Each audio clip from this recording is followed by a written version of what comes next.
How often do you think about Rome? I think about it every day. I think about it so much that I'm gonna travel back in time and destroy it with the Gauls. Smash your TV, burn your history books, drink your magic potions, cause it's time to unite the tribes, avenge Vercingetorix, and beat up some Romans. The fertile, rich lands of Gaul. A great place to start, but we kinda have one problem. We're in France. When the gods shit in your dinner, I guess you gotta eat it. Aw, look at them little boars.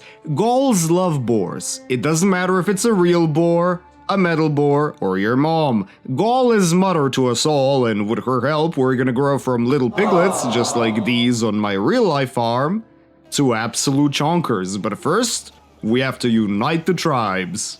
We're allied to the Pictones, at war with the Aedui, and most of the other tribes' relations can go either way. And of course the Greeks of Massalia love us. I mean, come on, we're big, hairy, mustached men. Our spy, Lugios, the 45-year-old brothel worker, is gonna do what he does best and use his skills of staring at the ceiling to spy on the enemy. I'm gonna send Onyorix, my son, wait, who named him like this? Onionrix, on a diplomatic mission to our allies, and our wife is gonna go to the Greek city of Massalia. They don't like women, so what's the worst that can happen? The Greeks wounded my wife! I told you they don't like women, but this isn't what I expected. Maybe I should have sent these dudes as ambassadors instead. Vengeance is best served cold, on the edge of a Latent longsword, but it's gonna have to wait. First, we're gonna recruit some mercenaries and go kick the Aedui's ass in the eternal battle of what's cooler, a boar or a really badly drawn horse? The Aedui draw better than me, by the way. The only thing I hate more than my life are siege battles, but I'm gonna do this one just for you. Hi-ho, to sieging we will go. Why did you close the gate to half of the men in the unit? That's not good behavior towards guests. Don't you just love the smell of blood and iron in the morning?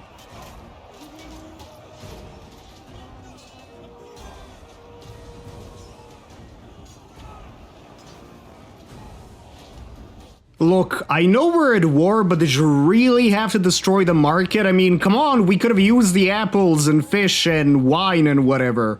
The Queen of the Aedui is awaiting us in honorable combat, and we're gonna honor that request with an honorable volley of javelins.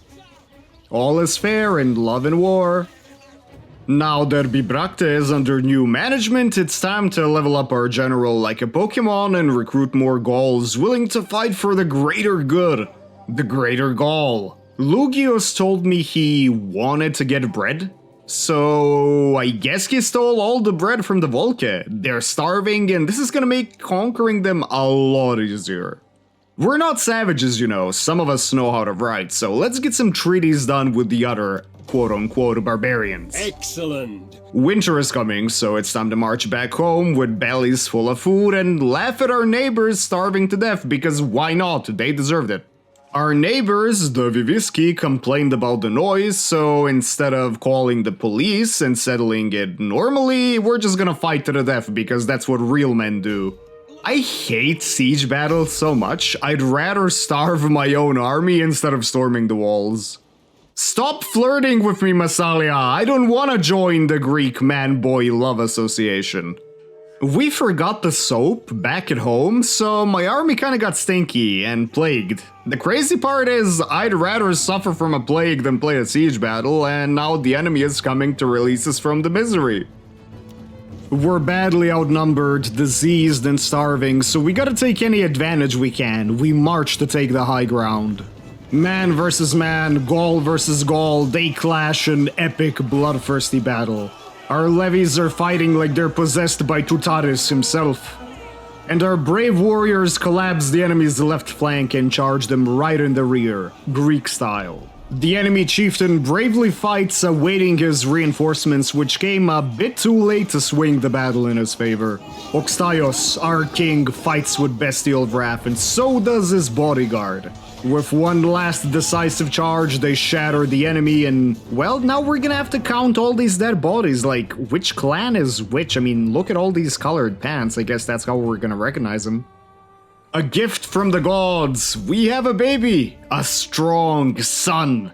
Let's celebrate this joyous occasion and slaughter the Viviski. Now it's time to start investing into that sweet, sweet economy. Lugios, our seductive spy, is still starving the Volke, but it looks like the Greeks are coming for that booty. He has to poison the Greek army or they're gonna conquer the settlement. A few sneaky actions and... Fail? Really? One job, Lugios. Go sit in the corner. Great, now the Greek nerds control Tolosa, aka Toulouse. It looks like the Volke have been conquered. Some of them wander through one of the most dangerous places on Earth, France. We can't let fellow Gauls suffer like this. We extend a hand in friendship and form the Gallic confederation. A small step for a Gaul, but a giant leap for Gaul kind. With our new allies, we will unite the tribes and bring prosperity to Gaul, and kill a bunch of people along the way. I send my son and wife, both seasoned diplomats, to spread the word, and hopefully nothing else, about our greater goal. Greater Gaul. I don't even think I should talk about this guy's name. The poor, peaceful Numnetes have been crushed by the Carnutus, reduced to piracy.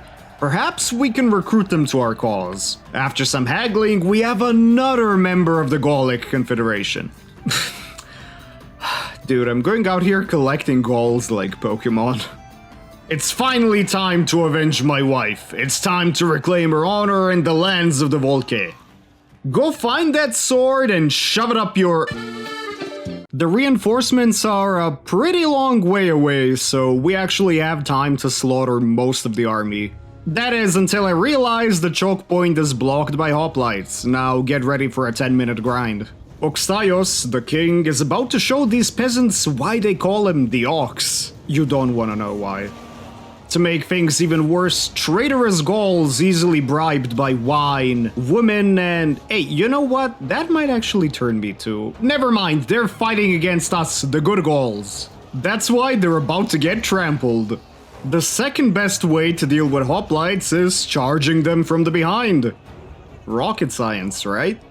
And the best way is, you guessed it, it's the season of gifting, so let's give them a nice present. A volley of javelins. Dude, they look like pincushions. I dare you to tell me javelins suck. I double dare you. Overwhelmed by the presence of so much raw testosterone, the Greeks are shattered and Toulouse is ours.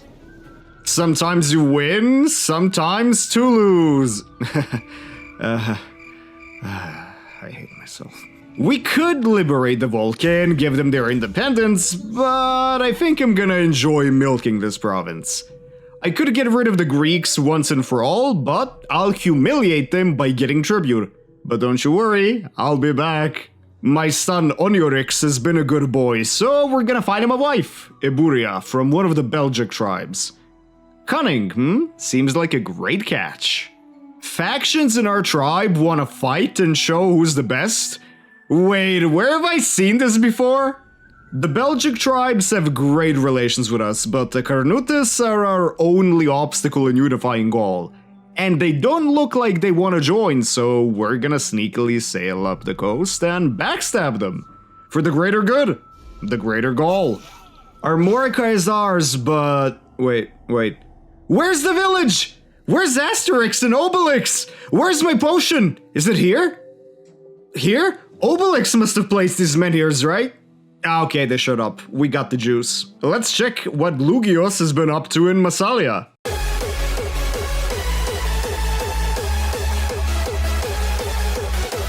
Man partied so hard he died. You'll never be forgotten, old friend.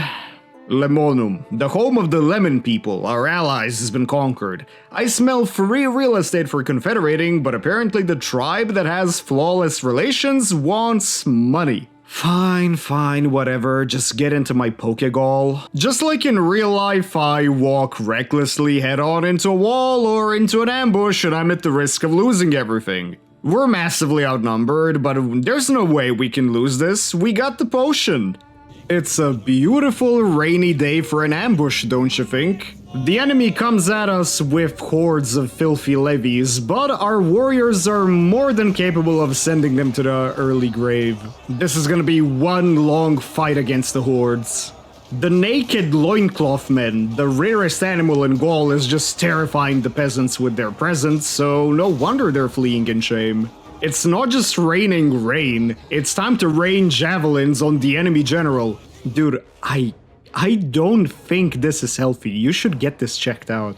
Obviously, they get slaughtered to a man. This is why you coordinate your two armies when you ambush, otherwise you're just dead on the ground like this. Under Oxtaios' leadership, it's pretty much impossible to lose a battle. But there's no time to celebrate, there's more of Gaul to conquer.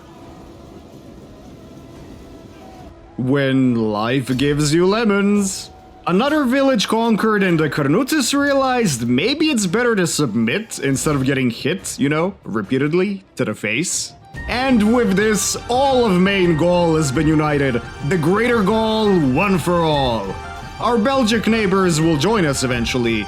But now we came into contact with the repulsive creatures known as the Bretons. Yeah, I think we're just gonna keep it a trade and let you guys continue shanking each other. Now there's just one eyesore in the map that needs to be fixed. Yeah, I'm sure you know all about backsides. Oxtaios, the king, is a cunning, brutally cunning general, so instead of fighting a horde of Greeks and their Celtic slaves, we're gonna take out a smaller army and get ready to fight the so-called civilized masses in a field battle. We spot the Greek army, but it seems deceptively small. My army marches to engage it, but it seems the Greeks show up with their main force behind us. Typical Greeks going for the ass. Superior Gallic horsemanship pays off and our horsemen win a decisive victory over the Greek cavalry. Brutal hand-to-hand fighting ensues and our warriors fight both Greek and traitorous Gaul. Remember, we're the good guys. After multiple cycle charges, the last of the hoplites are hopelessly outnumbered and killed to the last. The wolves are gonna be eating good tonight and I'm kinda sad I can't recruit them. I hate siege battles, I hate siege battles, I hate siege battles. Now with the Greeks out of the way, we can have open contact with more tribes. Look, it's the Helveti, with their faction symbol, the Carnix. We're gonna form a Celtic NATO with all the tribes around us. Things are looking great. Wait, what's that on the map? There can be no peace. No peace with Romans, men of stone and iron and lies. There can be only war. We need more armies to match the Roman barbarians, and we're gonna do something no Arverni has ever done before. We're gonna sail on a boat. Ah, who am I kidding? Somebody probably did that. When you're this famous and a Rome hater, everybody wants to trade with you, so give me all your money. Unifying Gaul, becoming a global superpower, and on our way to conquer Rome. Oxtaios did it all by age 69, and there is nothing more to say except nice. No! Don't leave me! I jinxed it! Now, Oniorix is king, and the conquest just can't be stopped. We're gonna call the Celtic NATO into action, but nobody wants to join the war? Where have I seen this before? As we march into North Italy, some metallic mercenaries offer to join our ranks as we go on to fight the hated Romans. I'm sure they're gonna put up a heroic stand.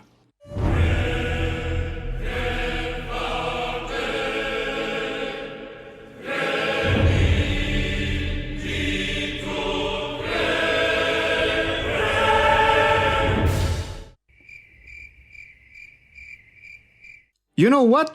Maybe wine was the real Gallic super potion. An entire legion is marching to meet us, but I think you're gonna need a lot more than that, buddy. More reinforcements are on their way from Gaul, and because of our new fleet, we captured a pirate base on Corsica. At the same time, Neapolis, Brundisium, Cosentia, and Riminium get ran through by a bunch of Gauls. Scipio himself leads a legion to put us in chains, but we're about to change the timeline.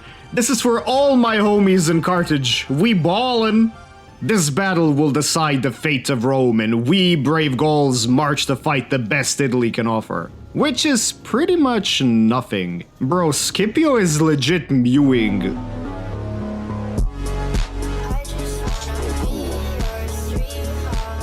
There are still levy freemen that have been with us from the start of the campaign. I promise you guys, if you win this battle, you are gonna get promoted to nobles. No longer will you be cheap throwaway spearmen. That is, if you survive. Glorious bloodshed awaits!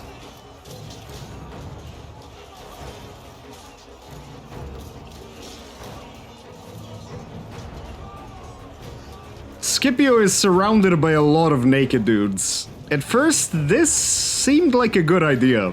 The Romans have been absolutely mogged. It's time to cut them down and cheer, as this means the way to Rome is open. It's time to cut off the head of the snake. Even though we mutilated the entire body, but you know, it's the thought that counts. An army of this size hasn't been seen since Brennus sacked Rome. Even my wife showed up all the way from Gaul to support. Look at her, she's 60 and you wouldn't even say she's a day older than 22. I guess Celtic genetics or something else. Game's not bugged, by the way. And now, let's just enjoy the fall of Rome.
There are only two words to say: Vae Victis. We've unified the Gauls and avenged all the defeats the Celts have suffered at Roman hands. We massively screwed up the timeline or made it better, who knows? But maybe this is just the start of the Gallic Confederation's story. I hope you enjoyed the video, had a few facepalms, had a decent number of laughs. If you want to see more of this kind of content in the future, feel free to like and subscribe. A lot of history, a lot of educational stuff and guides are coming, so stay tuned. And until the next time...